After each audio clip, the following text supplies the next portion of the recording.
معزز سامعین گرامی قدر، سیرت رسول اللہ صلی اللہ علیہ وسلم کے حوالے سے چند گزارشات کو آپ کے سامنے رکھ رہے تھے۔ نبی کریم صلی اللہ علیہ وسلم کی تبلیغ کے نتیجے میں ابتدائی طور پہ جو ہراول دستہ اسلام کا بنیادی دستہ مارد وجود میں آیا، اس کی بنیاد حضرت ابو بکر صدیق کے ایمان سے رکھی گئی۔ حضرت علی نابالغ تھے، انہوں نے اسلام کو قبول کیا۔ حضرت خدیجہ عورت تھیں، انہوں نے اسلام کو قبول کیا۔ حضرت زید غلام تھے، انہوں نے اسلام کو قبول کیا۔ حضرت ابو بکر پہلے آزاد مردوں میں سے تھے جنہوں نے اسلام کو قبول کیا، اور ان کے فضائل و مناقب کے حوالے سے بہت سی باتیں آپ لوگ جانتے ہیں۔ چند ایک باتیں بیان کر کے اپنی بات کو آگے بڑھاؤں گا۔ حضرت ابو بکر وہ ہیں کہ ایک مرتبہ نبی کریم صلی اللہ علیہ وسلم کی بارگاہ میں آئے اور کہا، آپ جو جنت کے 8 دروازوں کا ذکر کرتے رہتے ہیں کہ جنت کا یہ دروازہ یہ عمل کرنے والے کے لیے، یہ دروازہ اس عمل کرنے والے کے لیے، کیا کوئی ایسا خوش نصیب امتی ہوگا جس کو جنت کے 8 دروازوں سے پکارا جائے گا؟ یعنی اسلام کے اندر جتنے نیکی کے اعمال ہیں وہ بجا لائے گا عمدگی کے ساتھ کہ ہر دروازے سے اس کو صدا پڑے گی، ندا آئے گی، آئیے اس دروازے سے داخل ہو جائیے۔ تو نبی کریم صلی اللہ علیہ وسلم نے کہا، ابو بکر آپ انہی میں سے ہیں، اور میرے اور آپ کے لیے بھی ایک خوشخبری ہے کہ وضو کی بعد اگر ہم دعا جو پڑھتے ہیں وہ پڑھیں گے تو جنت کے 8 دروازے اسی وقت کھل جاتے ہیں، اور وہاں سے پکار دی جاتی ہے، اللہ کی گواہی دینے والے، وضو کرنے والے، تیرا جی چاہے جس مرضی دروازے سے داخل ہو جا۔ یہ حضرت ابو بکر وہ ہیں کہ جن کے بارے میں نبی کریم صلی اللہ علیہ وسلم نے کہا تھا، میں نے دنیا کے اندر، اصل احسان تو نبی کا ہی ہے نا، اسلام قبول کیا لوگوں نے، لیکن احسان نبی کا ہی بنتا ہے، لیکن نبی کریم سمجھانے کے لیے کہہ رہے ہیں کہ میں نے دنیا کے اندر ہر بندے کے احسان کا بدلہ اتار دیا، چاہے اسلام کی دعوت دے کے، چاہے اس کو مال و زر دے کے، چاہے اس کا بدلہ دے کر۔ ایک واحد ابو بکر ہیں جن کے احسانات کا بدلہ میں محمد صلی اللہ علیہ وسلم اس دنیا میں اتار کے نہیں جا رہا، کل قیامت کا دن ہوگا، اللہ میری طرف سے اس ابو بکر کے احسانات کا بدلہ اتارے گا۔ حضرت ابو بکر 4 نسلیں صحابیت کے شرف سے بہراور، 4 نسلیں، کوئی اور صحابی تاریخ میں مستند سند کے ساتھ نہیں ملتا، کوئی ایک کہ جس کی 4 نسلیں صحابی ہوں۔ ابو بکر کے والد بھی صحابہ، ابو بکر خود بھی صحابی، بیٹا بھی صحابی، پوتا بھی صحابی، بتائیے کوئی اور ایسا صحابہ میں ملتا ہی نہیں۔ اور یہی ابو بکر ہیں جن کی تبلیغ ابھی ایمان تو اچھا، حضرت ابو بکر کی ایک سیرت کے اندر یہ بات بھی موجود ہے جو گزشتہ خطبے میں رکھی تھی کہ حضرت ابو بکر نے بھی زمانہ جاہلیت کے اندر کسی بت، کسی شجر حجر، کسی آستانے، کسی قمر، کسی سورج چاند ستارے کی پوجا نہیں کی۔ حضرت ابو بکر نے بھی نہیں کی۔ نبی کریم صلی اللہ علیہ وسلم سے بہت سی مماثلتیں ہیں، نبی کریم نے دعوت دی، اسلام کو قبول کر لیا۔ اسی طرح حضرت ابو بکر کے چند دوست ہیں جن کو حضرت ابو بکر جا کے دعوت دیتے ہیں، دوستوں کو پتہ ہے یہ ابو بکر جھوٹ نہیں بولتا، یہ ابو بکر غلط بیانی نہیں کر سکتا۔ جس طرح ابو بکر کو اعتماد تھا کہ نبی کریم نے ساری زندگی اگر معاملات یاد رکھیے، معاملات میں جھوٹ بولنا یہ عام بات ہے۔ معاملات میں کئی لوگ آج بھی معاشرے کے اندر، ایک مثالاً آپ کو بات سمجھاتا ہوں، آپ نے دیکھا ہوگا اللہ کے اوپر یا رسول اللہ کے اوپر عام لوگ بھی کم جھوٹ باندھتے ہیں۔ ہمارا معاشرہ تو اس میں ترقی کر گیا ہے، باقاعدہ کتاب کا نام، حدیث نمبر تک لکھ دیا ہوتا کہ رسول اللہ نے فرمایا، لیکن بالعموم اسلام اور دین کے بارے میں احتیاط کی جاتی ہے، معاملات کے بارے میں احتیاط نہیں ہوتی۔ کاروباری معاملات میں جھوٹ چل رہا ہے، رشتہ داریوں میں جھوٹ چل رہا ہے، گھر میں موجود ہے نہیں موجود جھوٹ چل رہا ہے، عام بات ہے معاملات میں۔ لیکن حضرت ابو بکر کا استدلال کیا تھا؟ جو شخص عام معاشرتی معاملات میں جھوٹ نہیں بولتا وہ اللہ کے اوپر کیسے جھوٹ باندھ سکتا ہے؟ اس لیے میں اس پیغمبر، اس نبی کے اوپر ایمان لے کے آیا۔ جب ایمان لے کے گئے ہیں، عثمان، طلحہ، زبیر، عبد الرحمن ابن عوف، سعد بن ابی وقاص کے پاس جا کے مقدمہ رکھا، ان کا ابو بکر کے بارے میں کیا نظریہ تھا کہ یہ ابو بکر اگر دنیاوی معاملات میں جھوٹ نہیں بولتا، دین کے بارے میں کیسے بولے گا؟ کس قدر مماثلت ہے۔ ادھر نبی کریم نے دعوت دی، ابو بکر ایمان لے آئے، ادھر ابو بکر نے دعوت دی، طلحہ، زبیر، عثمان، عبد الرحمن ابن عوف، سعد بن ابی وقاص ایمان کو قبول کرتے ہیں۔ یہ اسلام کا ہراول دستہ ہے، یہ اسلام کے ابتدائی صحابہ ہیں۔ انہی ابتدائی صحابہ کے بارے میں ہردہ سرائی کی جاتی ہے۔ آپ ایمانداری سے بتلائیے، نبی کریم صلی اللہ علیہ وسلم نے جو زندگی کے تبلیغ کے جب حکم ہوا قم فانذر کا، یہاں سے نبی کریم نے استدلال کیا کہ اپنے دوستوں، احبا کو، قریبیوں کو میں نے دعوت دینی ہے، لیکن نبی کریم صلی اللہ علیہ وسلم کو یہ بھی پتا تھا کہ قریب ہے وہ مرحلہ جب مجھے اعلانیہ دعوت کا کہا جائے گا۔ نبی تھے، فہم آ گیا، پھر انہوں نے تیاری کرنا شروع کی کہ ان نفوس قدسیہ کے اوپر محنت کی جائے کہ جب اعلانیہ دعوت آ جائے تو یہ لوگ اپنی جگہ کے اوپر استقامت سے کھڑے رہیں۔ یہاں پر بہت سے نکتے سمجھنے کے ہیں۔ عام معاشرے کے اندر پتہ کیا بات مشہور ہے، کئی باتیں غلط العام اور غلط العوام بھی ہوتی ہیں۔ مشہور ہے آپ کی اور میری ذمہ داری کیا ہے؟ تبلیغ کرنا۔ بات درست ہے، عام معنوں میں درست ہے، اللہ کی وحی آئی آگے پہنچانی ہے، اللہ کا کوئی حکم ہے آگے پہنچانا ہے، تبلیغ بنیادی مقصد ہے۔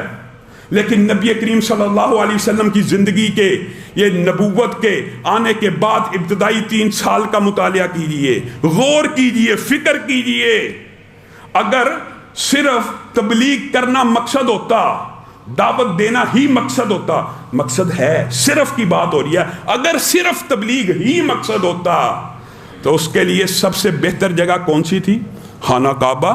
خانہ کعبہ کے اندر لوگ اکٹھے ہوتے تھے، خانہ کعبہ میں نبی کریم اعلان کرتے، دعوت دیتے۔ نبی کریم صلی اللہ علیہ وسلم نے ابتدائی 2-3 سال خفیہ تبلیغ کیوں کی؟ بیت اللہ کو چھوڑ کر دعوت دی۔ ارقم کو، حضرت ارقم کے اوپر قربان جائیں، آج 1400 برس گزر گئے ہیں، نام اس طرح زندہ ہے کہ اداروں کے نام ان کے نام پہ رکھے جاتے ہیں۔ حضرت ارقم کی عمر 16 برس کی تھی، 16 برس۔ نبی کریم صلی اللہ علیہ وسلم نے دعوت دی، اسلام کو قبول کیا 16 سال کی عمر میں، اور کس قبیلے سے تعلق تھا؟ بنو مخدوم سے۔ یہ نبی کریم صلی اللہ علیہ وسلم کی تبلیغی حکمت عملیاں، ان کے اوپر بھی غور کرنے کی ضرورت ہے۔ دعوت کا میدان، تبلیغ کا میدان، تبلیغ کا مرکز کس کے گھر کو بنایا؟ حضرت ارقم کے گھر کو۔ دار ارقم آپ نے سنا، مشہور اسلامی ہسٹری کے اندر۔ کیوں بنایا؟ 2-3 وجوہات تھیں۔ پہلی بات، بنو مخدوم بنو ہاشم کے مخالف تھے، تو کسی کے ذہن میں یہ بات آئی نہیں سی سکتی کہ بنو مخدوم کے ایک لڑکے کے گھر کو تبلیغ کا مرکز بنایا جا سکتا۔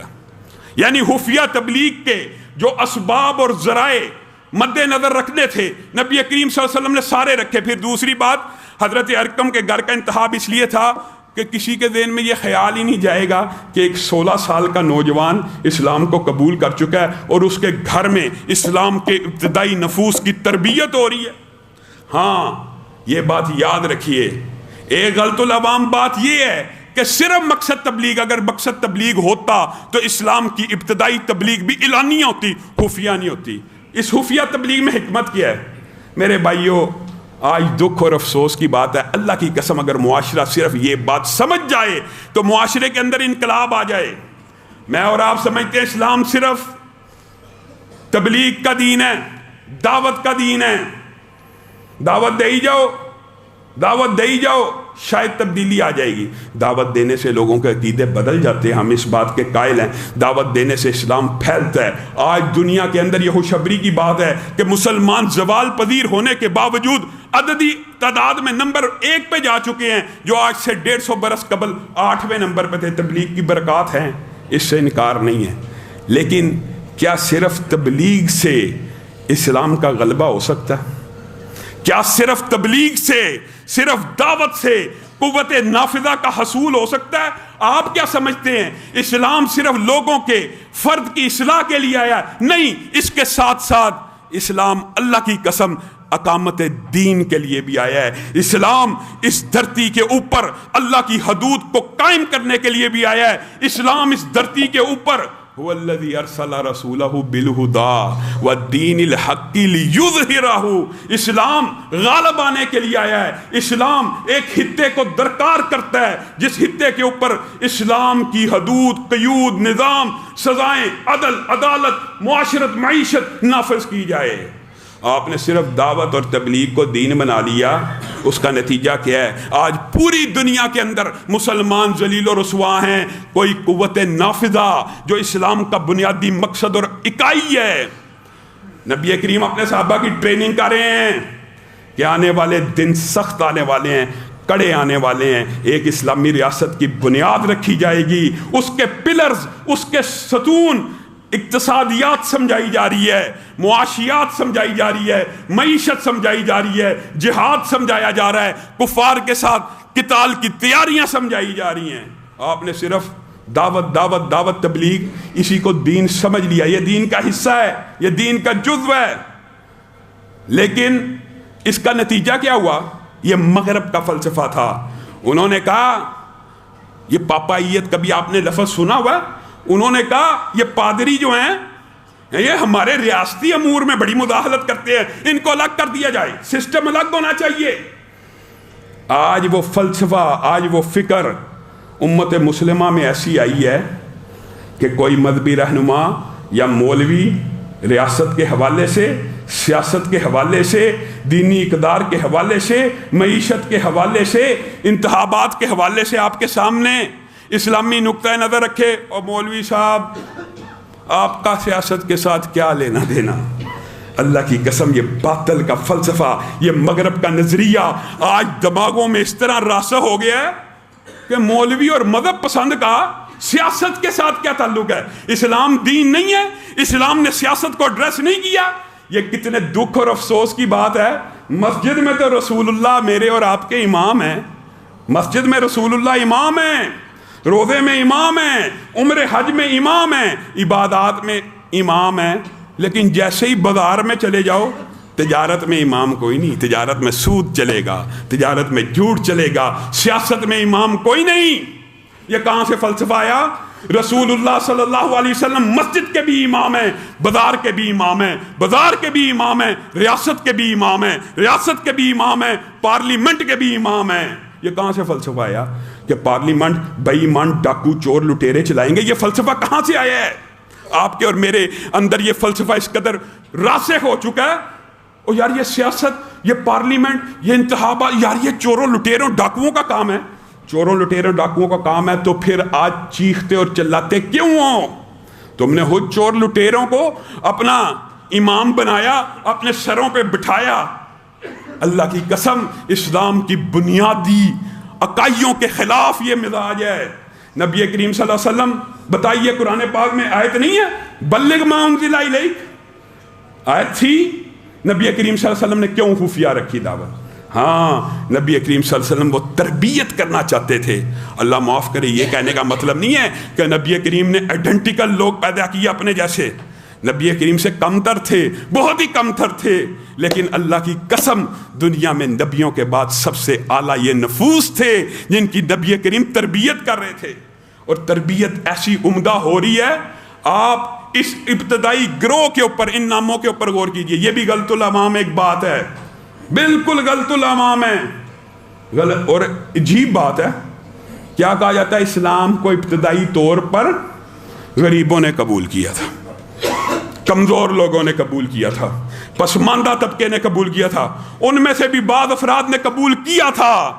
لیکن اگر کسی کو مطالعہ کرنے کا ذوق و شوق ہو، وہ خود اس بات کا ادراک اور شعور کر سکتا ہے کہ 100 کے قریب نفوس قدسیہ میں سے ان پہلے 3 سالوں میں غربا کی تعداد کتنی تھی؟ فقط 13 یا 80. بات روایات میں آتا ہے 80 اور 100 کے اندر سے 13 غریب افراد بھی تھے، جس سے اسلام کی افاقیت واضح ہوتی ہے. اور آپ دلیل، معاذ اللہ میں یہ نہیں کہتا کہ اسلام غریب لوگوں نے قبول نہیں کیا، لیکن شو یہ کیا جاتا ہے کہ جیسے اسلام غربا کے لیے ہے، فقراء کے لیے ہے، کمزور لوگوں کے لیے. بتائیے، حضرت ابو بکر مالدار تھے کہ کمزور تھے؟ عبد الرحمن ابن عوف مالدار تھے، کمزور تھے؟ عثمان مالدار تھے کہ کمزور تھے؟ یہ عظیم ہستیاں طلحہ، زبیر، عبد الرحمن ابن عوف، سعد بن ابی وقاص، عمیر بن ابی وقاص، ہاں وہ ربا بھی تھے، حضرت صہیب بھی تھے، حضرت حباب بھی تھے، حضرت بلال بھی تھے، لیکن عمراء بھی تھے، فاطمہ بنت خطاب تھیں، عائشہ بنت ابی بکر تھیں، خود نبی کریم صلی اللہ علیہ وسلم کی بیٹیاں تھیں۔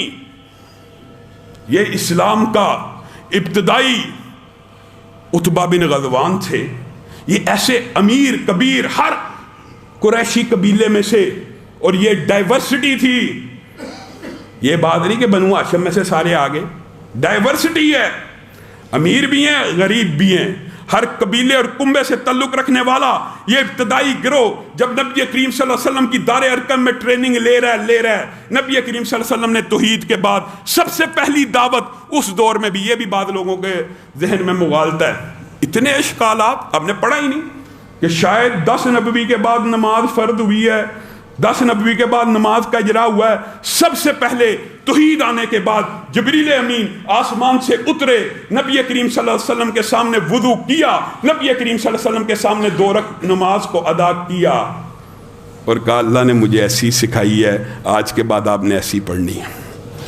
مجھے ایک بات بتلائیے میرے بھائیوں، بات آئی ہے، طلب ہوتی ہیں کئی باتیں، لیکن غور کیجئے گا، نبی کریم فرضی نماز کے بعد 10 برس سے زائد لاکھوں صحابہ کے سامنے نماز پڑھتے رہے، ابتدائی اسلام سے لے کر 10 نبوی تک نماز پڑھتے رہے۔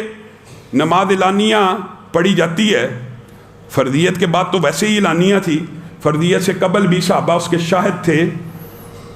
آج ہمارے معاشرے میں کیا فلسفہ، معاذ اللہ، دکھ ہوتا ہے کئی مرتبہ، یعنی جو عمل نبی کریم نے حج کا 1 مرتبہ کیا وہ تو سارے کا سارا محفوظ ہے، نماز 20 سال پڑھتے رہے، اس میں کہا جاتا ہے جی اختلاف ہے، کوئی اختلاف نہیں، یہ تیرے مولوی اور پیر نے، تیرے امام اور فقیہ نے اس میں اختلاف ڈالا ہوا ہے۔ رسول اللہ صلی اللہ علیہ وسلم کی نماز اسی طرح محفوظ ہے جیسے وہ پڑھا کرتے تھے، اسی لیے حکم بھی دے دیا صلو کما رأیتمونی اصلی، نماز میرے صحابہ اسی طرح پڑھنا جس طرح مجھے پڑھتا ہوا دیکھا ہے۔ آج معاشرے میں اس طرح بھی پڑھی، اس طرح بھی پڑھی، اس طرح بھی پڑھی، اس طرح پڑھی، اس طرح پڑھی کی کوئی دلیل بھی تو ہونی چاہیے کہ بس جو فقیہ پیر امام نے کہہ دیا اسی کے پیچھے چل پڑنا ہے۔ رسول اللہ صلی اللہ علیہ وسلم نے ساری زندگی ایک طریقے کے ساتھ نماز کو ادا کیا اور حکم دیا اسی طریقے سے نماز پڑھنا۔ بات آئی ہے، میں تلہی اور اختلافی بات بالعموم کرتا نہیں ہوں، لیکن اللہ کی قسم ذرا اپنا نقطہ نظر اس کے اوپر غور ڈالیے، اس کے اوپر سوچئے، فکر کیجئے۔ اگر رسول اللہ صلی اللہ علیہ وسلم نے پوری زندگی کے اندر ایک نماز بھی رفع یدین کے بغیر پڑھی ہوتی، اللہ کی قسم ہم اس کو سنت سمجھتے، اس کو حدیث سمجھتے، اس کے اوپر عمل کرنا جائز اور مستحب اور اجر و ثواب کے باعث سمجھتے۔ ایک نماز بھی اگر رفع یدین کے بغیر پڑھی ہوتی تو کیسے ہو سکتا ہے کہ مکتبہ فکر ہم اپنے آپ کو کہیں کہ ہم اہل حدیث ہیں اور حدیث موجود ہو کہ نبی کریم نے رکوع میں جاتے ہوئے رفع یدین نہیں کیا اور ہم کہیں یہ سنت نہیں ہے، یہ ممکن نہیں ہے۔ آپ کو ایمانداری سے بتلا رہا ہوں، مجھے بتائیے مجھے اس بات کا کیا فائدہ ہے؟ فائدہ تو ان لوگوں کو ہوتا ہے جو کہتے ہیں ہمارے پیچھے چلو۔ میں تو آپ کو کہہ رہا ہوں ایمانت داری سے، دیانت داری سے کہ ہمارے علم، مطالعے، تحقیق کے مطابق نبی کریم صلی اللہ علیہ وسلم نے پوری زندگی میں ایک نماز بھی رفع یدین کے بغیر نہیں پڑھی، ساری زندگی رکوع میں جاتے رفع یدین کیا، آخری نماز تک رکوع سے سر اٹھاتے ہوئے رفع یدین کیا۔ اس کر لینے میں آپ کو اعتراض کیا ہے؟ حدیث صحیح ہے جی، حدیث بالکل ٹھیک ہے جی، ٹھیک ہے، پھر عمل کیوں نہیں کرتے؟ وہ بس وہ ایک فقیہ صاحب نے کہا تھا کہ نبی کریم نے نہیں کیا تھا، نبی کریم نے نہیں کیا، اس کی کوئی دلیل بھی تو ہونی چاہیے۔ میرے بھائیوں، رسول اللہ صلی اللہ علیہ وسلم نے اپنے ان صحابہ کو سب سے پہلے توحید کے بعد نماز کی دعوت دی، نماز سکھلائی۔ سیکھی کس سے؟ اصل میں سیکھی تو اللہ سے، جبریل امین ایک واسطہ اور ذریعہ بنے، رسول اللہ صلی اللہ علیہ وسلم نے اسی طریقے کو نماز کو اپنے صحابہ کو سکھلا دیا، ان کی گٹی کے اندر ڈال دیا۔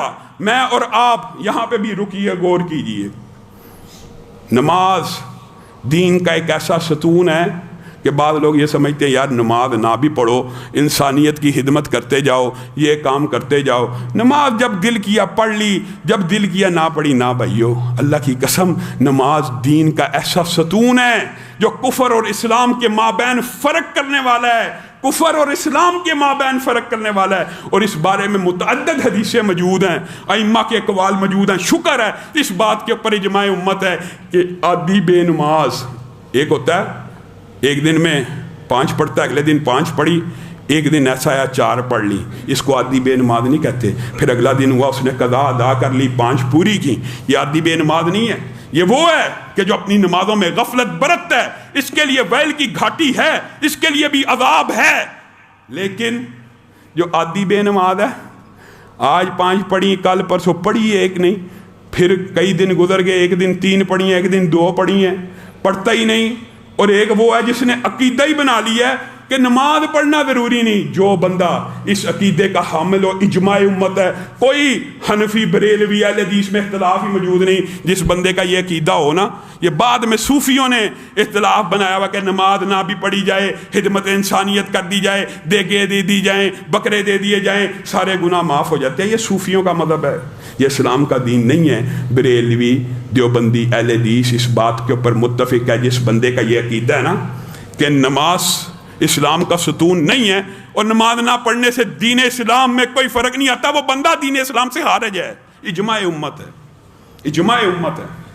اور صحابہ نے کہا جو بندہ یہ عقیدہ نہ بھی رکھتا ہو، عادی بے نماز ہو جائے، عقیدہ ہے اس کا کہ نماز پڑھنی چاہیے، 5 نمازیں ہونی چاہیے، لیکن سستی کری جا رہا ہے، اس کے ساتھ کیا معاملہ کرنا چاہیے؟ اس کو قید کر دینا چاہیے، اس کو کوڑے لگانے چاہیے، اس کو تحذیر کے لیے مسلمانوں کے قبرستان میں دفن نہیں کرنا چاہیے، اس کا جنازہ نہیں ہونا چاہیے۔ کس بندے کے بارے میں؟ جس کا عقیدہ یہ ہے۔ نبی کریم صلی اللہ علیہ وسلم نے کہا تھا نا اپنے صحابہ کو کہ میرا دل کرتا ہے کوئی امامت کے اوپر اور کھڑا ہو جائے اور میں ان گھروں کو جا کے آگ لگا دوں جن کے مرد گھروں میں بیٹھے ہوئے نماز کے وقت۔ کیا ان کا عقیدہ یہ تھا کہ نماز ہے ہی نہیں؟ ادھر اذان ہوئی، ادھر مسجد میں حاضر نہیں ہو رہے۔ ان کے گھروں کو اگر آگ لگانے کا حکم ہے، اگر نبی کی خواہش ہے، نبی کی خواہش ہے، یہ کسی مولوی مفتی کی خواہش نہیں ہے۔ پھر اعتراض مولوی کے اوپر ہوتا ہے، بڑی جی سخت بات کرتے ہیں جی مولانا صاحب، بڑی سخت بات کرتے ہیں۔ یہ میں سختی کر رہا ہوں، یہ نبی کریم صلی اللہ علیہ وسلم کی خواہش ہے۔ اگر تمہیں نبی کی خواہش کا احترام اور ادب نہیں ہے تو تم کسی کا بھی نہیں کر سکتے۔ نبی کی خواہش ہے میں ان گھروں کو آگ لگا دوں جن کے مرد نماز کے ٹائم گھروں میں بیٹھے ہوتے ہیں۔ یہ نبی کی خواہش ہے، مولوی اور مفتی کی نہیں ہے۔ تو اس بارے میں خواہش کیا ہوگی جو کہتا ہے نماز دین کا حصہ ہی نہیں ہے، انسانیتی مذہب ہے؟ نبی کریم صلی اللہ علیہ وسلم نے ان نفوس قدسیہ کی اس طرح تربیت اور ٹریننگ کی، آپ ذرا غور کریں۔ حضرت عمر بھی دوسرے اور تیسرے مرحلے میں اسلام کو قبول کرنے والے ہیں، اگرچہ ابتدا میں کیا، لیکن یہ جو ابتدائی صحابہ ہیں، آپ نے کبھی اور شاید نہ کیا ہو، ان میں سے خلافت راشدہ میں 3 افراد شامل ہیں، یعنی جن لوگوں نے ریاست کے امور سر انجام دینے تھے، اس کے لیے یہ بات لازم ہے، آج بھی لازم ہے۔ حکمت عملی کے تحت اگر آپ دھرتی کے اوپر، زمین کے اوپر اسلامی سزاؤں کا، اسلامی ریاست کا، اسلامی قانون کا، اسلامی نظام کا نفاذ چاہتے ہیں نا، تو آپ کو اسی طرح کی ٹریننگ اور تربیت اور اسی طرح کی امانت داری اور رازداری اور اسی طرح کی آپس میں اخوت قائم کرنی ہوگی جس طرح اسلام کے ان ابتدائی نفوس نے کیا۔ حضرت ابو بکر پہلے خلیفہ بن گئے، ابتدائی اسلام قبول کیا۔ حضرت عثمان بھی خلیفہ بن گئے، ابتدائی اسلام قبول کیا۔ حضرت علی بھی خلیفہ بن گئے۔ 3 تو اسی دور میں سے ہیں۔ گویا نبی کریم صلی اللہ علیہ وسلم اس دور میں اسلام کی ریاستی امور کی ٹریننگ کر رہے تھے۔ آج یہ سمجھتے ہیں اسلام ریاست کو ایڈریس نہیں کرتا، دین نامکمل ہے، دین کے اندر اسلامی حکومت اور سیاست اور ریاست کے لوازمات موجود نہیں۔ یہ دھوکہ ہے، یہ مغالطہ ہے۔ پوچھا جاتا ہے کئی مرتبہ، ہم تو کہتے ہیں ہمیں بلایا جائے، جی معیشت کیسے مستحکم ہوگی؟ اسلام معیشت کو ایڈریس نہیں کرتا۔ جھوٹ بولتے ہو۔ اسلام میں جس طرح ریاست اور خلافت کے چناؤ کے لیے مسلمہ ضابطے موجود ہیں، اللہ کی قسم کسی مغربی قانون میں موجود نہیں۔ اسی طرح اسلام میں ریاست کی معیشت چلانے کے لیے جو قواعد و ضوابط موجود ہیں، کسی مغربی تھنکر اور فلاسفر کے دماغ میں وہ آئیڈیاز آ ہی نہیں سکتے، کیونکہ یہ آئیڈیاز وحی کے ذریعے نازل ہوئے ہیں۔ اس کا اللہ رب العزت نے نازل کیا ہے۔ جو بات اللہ رب العزت نازل کریں اس کے اندر کوئی مغالطہ، کوئی وہم ہو سکتا ہے؟ مغربی اسکالر تو ماشاءاللہ آپس میں متفق نہیں ہوتے۔ ایک مغربی اسکالر جان لاک وغیرہ جنہوں نے پولیٹیکل سائنس پڑھی ہے وہ بڑی اچھی طرح جانتے ہیں، ایک مغربی اسکالر دعویٰ کرتا ہے کہ جو بچے ہیں نا، بچے یہ انسان کا پرسنل فیل ہے کہ وہ ایک بچہ پیدا کرے، 2 پیدا کرے، 3 پیدا کرے۔ دوسرا اسی کا ہم اثر مغربی فلاسفر یہ نظریہ پیش کرے گا کہ بچوں کی تعداد کو کنٹرول کرنا ریاست کی ذمہ داری۔ یہ آپس میں متفق نہیں۔ یہ سرمایہ درانہ نظام آج دنیا میں ہچکیاں لے رہا ہے۔ یقین مانیے معیشت بھی، پاکستان کی معیشت بھی، آپ نے شاید اس بارے میں غور نہیں کیا اور غور و فکر کی دعوت نہیں دی جاتی۔ آپ کے ذہنوں کے اوپر ایسے قبضہ کیا ہوا سرمایہ درانہ نظام نے، سرمایہ درانہ نظام امریکہ میں ہچکیاں لے رہا ہے، اور اسلام کے ابھی جزوی نظام، جزوی مکمل نہیں نافذ۔ آپ نے کبھی عرب ممالک کا جائزہ لیا؟ آپ کو سمجھایا نہیں جاتا، آپ کو سمجھنے نہیں دیا جاتا۔ ان کو ہم بدو کہتے ہیں، بے وقوف کہتے ہیں، اکھڑ کہتے ہیں، بد مزاج کہتے ہیں، سست کہتے ہیں، سارا دن سوئے رہتے ہیں۔ پوری دنیا کی معیشت آج عرب اکانومی کے اوپر کھڑی ہے آج، اور انہوں نے بھی اسلامی معیشت کو جزوی طور پہ اپنایا ہوا ہے۔ جزوی طور پہ اپنانے سے خیر و برکت اتنی ہے کہ تمام عرب ممالک جو خلیجی ہیں ان کے پاس وافر پیسہ ہے، وافر پیسہ ہے، یعنی ان کو یہ سمجھ نہیں آتی کہ اتنا بجٹ بچ گیا ہم نے لگانا کہاں ہے۔ یہ ابھی اسلام کی جزوی معیشت کو اختیار کیا ہے، لیکن آپ کو نہیں کبھی ادراک غور کرنے نہیں دیا جائے گا۔ اور میرے بھائیوں، صرف ایک حدیث انسان کا زاویہ نظر بدل سکتی ہے۔ نبی کریم صلی اللہ علیہ وسلم نے فرمایا، جس معاشرے، جس زمین کے ٹکڑے کے اوپر اللہ کی حد کو قائم کر دیا جاتا ہے، کیا مطلب؟ چور نے چوری کی ہاتھ کاٹ دو، ریپس نے ریپ کیا سرعام پھانسی پہ لٹکا دو۔ جس زمین اور دھرتی کے اوپر یہ اللہ کے قوانین اور حدود نافذ ہو جاتی ہیں، اس زمین کا کلیجہ 40 دن مسلسل بارش ہو اتنا ٹھنڈا نہیں ہوتا جتنی ایک حد کے نافذ ہونے سے ہو جاتا ہے۔